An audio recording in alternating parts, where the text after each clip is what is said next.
السلام عليكم. النهاردة معاكم أحمد من أبو اللسات. هنعرف إيه أفضل بديل للأي بي تي في بالنسبة للماتشات والقنوات الرياضية. دلوقتي إحنا الأي بي تي في بيسحب نت كتير. طبعا أي حد كان مشترك في الأي بي تي في عارف الموضوع ده تمام.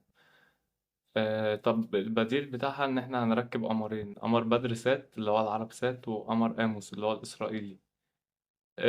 آموس بيحتوي على البطولات كلها، من الدوريات الخمسة الكبرى: الأسباني، الألماني، الإنجليزي، الإيطالي، كل الدوريات ما عدا الدوري السعودي. فهنعوض يعني هنعوض آموس ببدر سات. بدر سات في الدوري السعودي وبشكل مجاني كمان.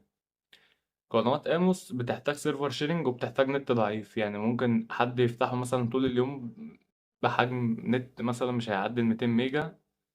وبدرس كده كده القنوات مفتوحة بتاعت اس اس سي، ومع العلم برضو ان اس اس سي بتذاع كأس العالم للأندية. مش هتحتاج أكتر من القمرين دول، مش هتحتاج أكتر من طبق 100 سنتي وعدستين ال ان بي بس، أو لو هتدخل فيهم النايل سات ممكن يبقوا 3 عدسات. هيبقى الطبق عليه نايل سات وأموس وبدر.